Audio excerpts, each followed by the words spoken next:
Okay, green. Ah, yes. Okay, hello. Hi, it's really a great pleasure to be here. Un grand merci au Dr. Hack pour l'invitation et aussi à Madame Françoise Lièvre. Merci beaucoup. And if you have any questions later, well, of course, you can ask me some questions, but if you want to be in touch through email, please feel free, and that's my email address right there. Okay, and thank you very much. I hope you enjoyed the chocolates from Belgium, and I came from Belgium yesterday too, so it's a great pleasure to be here. Okay, so let's talk about intergenerational language transmission. What are some of the rates? And I mean language transmission between parents and children. So the question is, do children speak a language X that their parents speak to them? Just like that, not even how well do they speak it or anything. And I'm only discussing here, in what I'm going to show, I'm only talking about hearing children without any neurodevelopmental problems for whatever reason. So there are two different family types I'm looking at, namely those families where parents is anybody who takes care of small children, okay? So whether they are speaking just a single language or language variety, I should really say, at home, so that's monolingual, or whether they're speaking more than one language variety at home, and I call that bilingual, could be 2, 3, doesn't matter. But those are two main types of families. And then they could be speaking what languages are spoken at home, could be either the societal language, which here I abbreviate as SOC-L, or a non-societal language, the non-SOC-L. For various reasons, I prefer not to use the term heritage language. If you want, later on we can talk about that.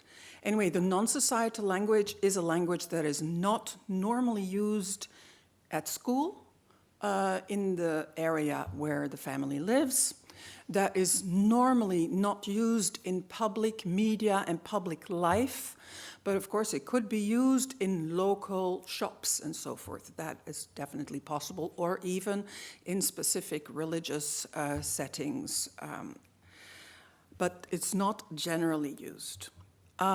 So we can have a monolingual family that uses just the societal language at home, and in those families we've got a 100% success rate for the language transmission. It's quite obvious, you know, monolingual families who speak the societal language, they don't even think about it, you know, it's just kind of normal that their kids speak their language, right? Now then there are families who speak just the non-societal language at home. And based on a study that I did myself in Flanders in the 90s, data that were collected in the 1990s, we have a 97% success rate in that situation for the non-societal language. It's not 100%, which is very telling, but it's close. It's pretty good, 97% for those families with children, where at home they speak the non-societal language. Now, when you go to a bilingual family, in a bilingual family, one might speak the societal language at home. That might be one of the varieties that is spoken at home. Well, the language transmission rate for that is also 100%. Children always speak the societal language if they hear it at home. But let's look at the non-societal language. Well, then we're at a very different transmission rate. The transmission rate goes down to 75 to 80%. So 75 is really pretty bad. Actually, that means that up to a quarter of children who hear a non-societal language at home, combined with another language, they do not speak it at all. And for instance, data from our own study of 5,320 children in 2,250 families, where parents spoke a language other than the school language. Mind you, here in this graph where I'm talking about, I do include the families where only a non-societal language was spoken, but I'll talk more about that later. I found that only 75% of children actually spoke the non-societal language at home.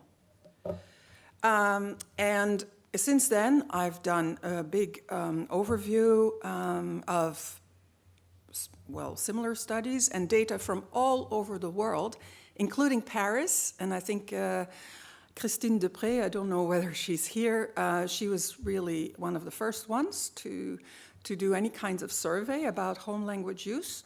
By adolescents she did, while children also starting in primary school, the last year of primary school in 1995. Anyway, data from all over the world confirm these numbers, and so I published about that last year. Now, yet, when children do not speak their parents' language, and you all know that because you work in this field, many parents feel all kinds of feelings. They're not positive feelings. They feelings of shame, anger, depression, embarrassment, like a failure. Even this morning in the taxi that brought me here from my hotel, the man was originally from Haiti. And, well, I always talk to people in taxis. I always talk to taxi drivers. And his oldest son didn't speak Creole. And, you know, the man was very upset about that. He was happy that his daughter did speak it. But he says, you know, and I'm always, you know, I speak in Creole and my wife too, and he just answers in French, you know, and he can't communicate with my mother in Haiti, right? So that's a big part of it. Indeed, as I'll just say. So if children speak only a societal language, in spite of parental and home input in a non-societal language, it may indeed become impossible for children to communicate with members of their extended family and their family friends. You all know that. Communication between parents and children may also be adversely affected. And both parents and children may feel a sense of loss of identity, culture, emotional bonding. And that threatens family life. And it's hard enough as it is. Yeah, especially then with adolescent children, it becomes very hard. So this is presumably what we do want. We want harmonious family life, right? And within that, harmonious bilingualism. That's presumably what families want. And it refers to a sense of subjective well-being and satisfaction experienced by families in a language contact situation. And that in the absence of negative experiences that are attributed, to the linguistically diverse situation. Of course, having a sense of subjective well-being in a bilingual setting is something that is intensely personal. It's very hard for me as a researcher to go and to decide for you, right? How you should feel or how you feel. But so far, though, there is quite a bit of empirical evidence so far that suggests there are two main hallmarks of harmonious bilingualism. Namely, that there is a general acceptance of the fact that children are growing up with two languages, and I'm not going to say more about that now, today in this talk. I'm not going to focus on that, but just, you know, for instance, it will worry parents if a pediatrician tells them that it's bad for children to grow up with two languages, which still happens even today, for instance, okay. So that is definitely important, this general acceptance. But what is really important also is that children who regularly hear two languages, that they actually speak both of them and speak them well. And there are various reviews, all from 2020, my own, also by Hollebeke et al., Muller et al. We have more and more evidence that really shows that to be the case.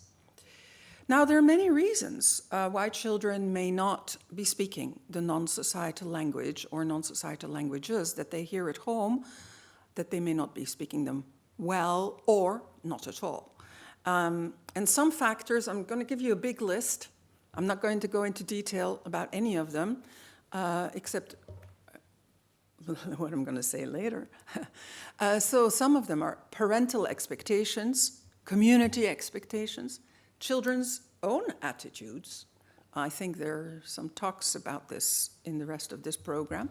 Identity issues, children's verbal memory capacity, perhaps not something that many of you are investigating. Children's proficiency in the societal language will have an effect as well.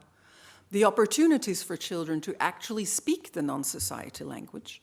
Practice makes perfect, which is true, which is, Eve Clark has said this for first language acquisition, so monolingual first language acquisition, and I can just say that that is also the case for bilingual first language acquisition. Children's communicative need for active use of the non-societal language. Language choice habits at home, and so forth. And I think many of these factors, if you hone in on them, they can help explain why there are so many individual differences, as Professor Spolsky very rightly pointed out. But they're not, I don't think they are in a vacuum, but they can be all, if it's the combined effect of all of this and more.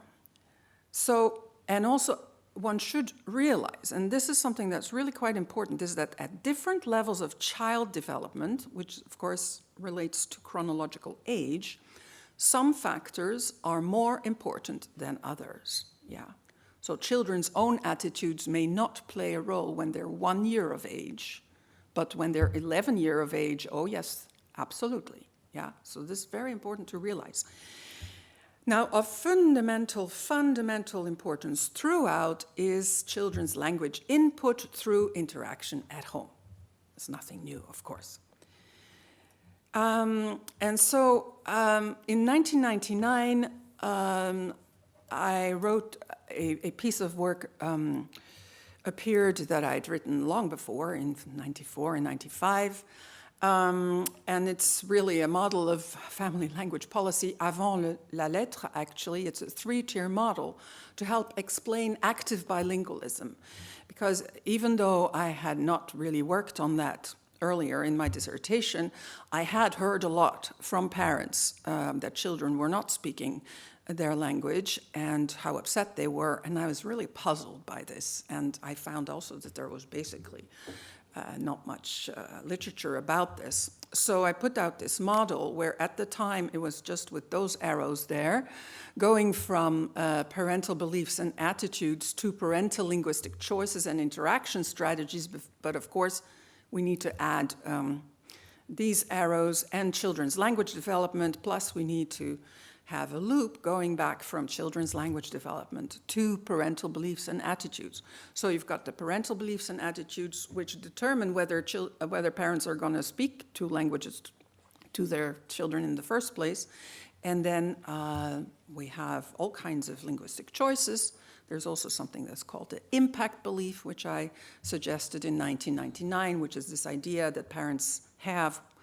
Do they have an influence on their children's language learning or not? You know, not all parents do, and parents have that maybe in small doses or very strongly so, and that can explain a lot of how they interact with children. So I'm going to just focus today on this aspect, the relation between the parental linguistic choices and interaction strategies and children's language development. So yeah, I found this little picture somewhere. It's awful, yeah? Okay, back to it. It's a baby who's interacting with a phone and a computer. That's not interaction, it's just not possible. It's horrible. Then we have this picture, I found this little picture of a family. Yeah, it looks like, yeah, you're a pretty happy family. But look closer. Okay, I mean, let's just focus on this baby and what's happening with the infant and the interaction. And you got the father or grandfather or whoever, we don't know, not even looking at the baby. Actually, the female person is not looking at the baby either. The gaze is somewhere else. And what's happening there with the mouth? It's closed. The father's mouth is closed. What's happening? We have a mask on, right? And the woman's mouth is also closed. They're not talking to this baby. That's bad. They should talk to the baby. There should be interaction. Interaction is the only way that this baby is going to learn pretty much anything, yes? What happens with children aged 0 to 2? They really do need to hear a lot of language in order to learn to understand language. And that's often, I think, also forgotten in family language policy studies, that a great deal of language use is understanding. And there needs to be a strong foundation for that.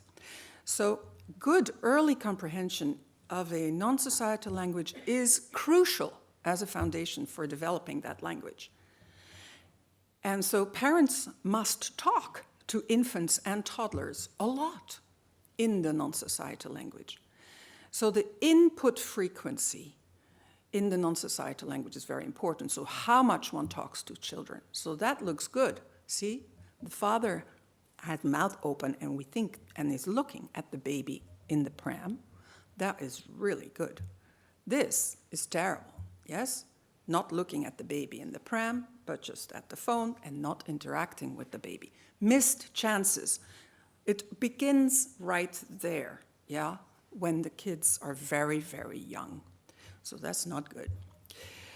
Children aged 0 to 2, I continue, well, they learn language best if they hear language spoken to them in typical exaggerated infant-directed speech, which is often also called baby talk. People sometimes don't like it, but it's really important. Children can learn without it, but they're aided a lot and it goes a lot faster if you do use it to them. So if adults articulate very clearly in talking to them, we know from many studies that that is also very important.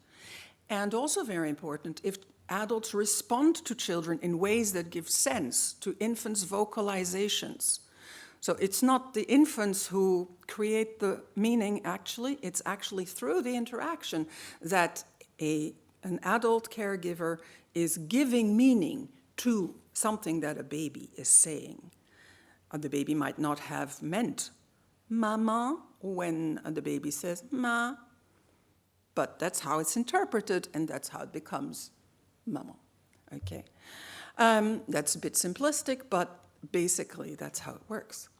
So the quality, and that's what we talk about when we say about quality of input in the non-societal language is very important. So how one talks to children. So these aspects are just additional aspects that are really, I haven't seen really mentioned in the family language policy literature. But these are very ground-laying.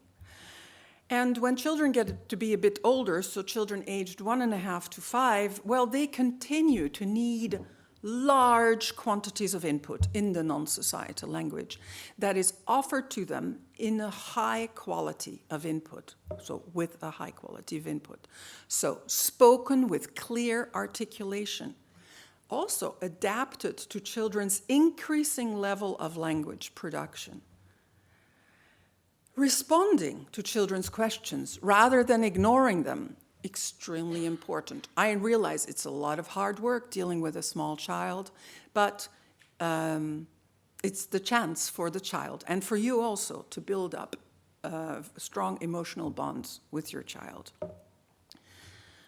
And this language input will be embedded in ever-expanding interactive contexts, also very important for the non-societal language.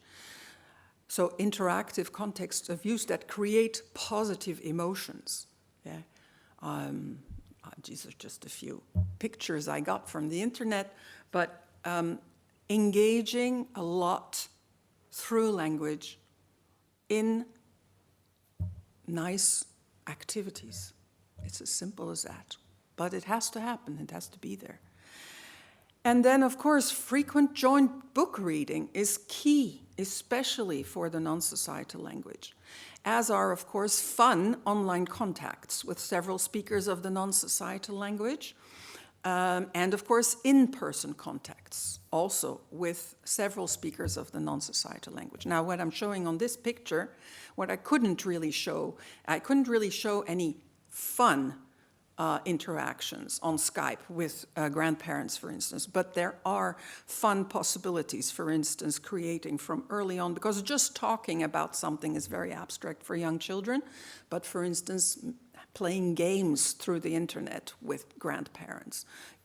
Games like you have to draw the head and then I'll draw and you tell me what I have to draw next and then I show you and so forth. Those kinds of interactive games will be really important. Joint book reading, we really know just how important that really is, and how even book reading in the non-societal language even supports the societal language. There's been a study out of Germany about that just recently. So crucially though, also, children aged 1.5 to 5, they must learn from the beginning of speech. So they start to say words when they're 1 year and 2 months, or a little earlier, 1 year and 3 months, and so forth and so on.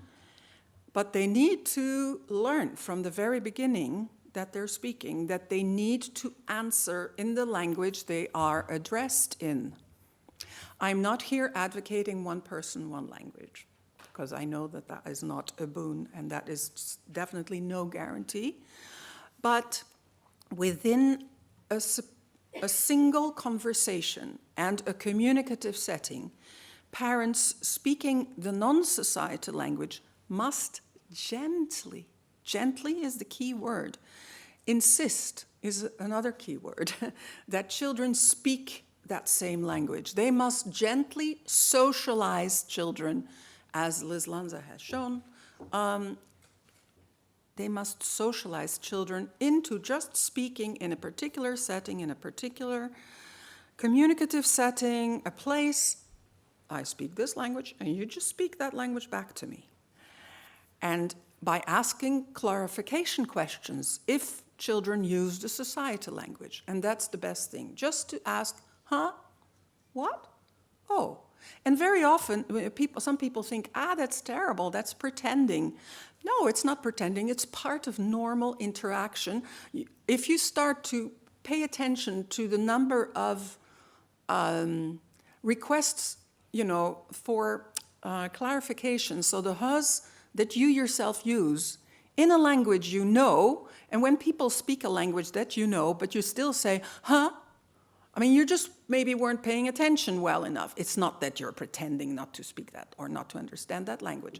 So this is extremely effective, because children will often then switch to the language that, to the other language, if they have the words. And if they don't have the words, you're there to provide the word for them.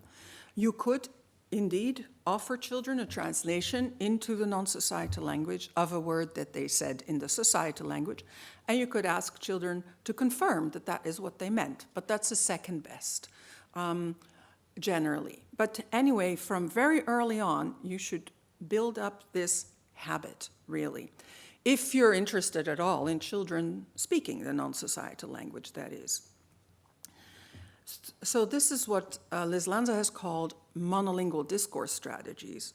And just in an overview chapter that I wrote with Janice Nakamura, and that just came out last month, we've done a review. And this review definitely shows and proves that through these monolingual discourse strategies that they work, that children are socialized into speaking the non-societal language, in particular situations. And this way, important language choice habits are created that offer children also the chance to practice the non-societal language. Because if they don't practice, they will not learn to use it, and eventually they may not be able to speak it very well anymore, and then they're ashamed, and then they will just not speak it anymore. These are some normal dynamics. And of course, for children of all ages, habitual parental language choice patterns are also important.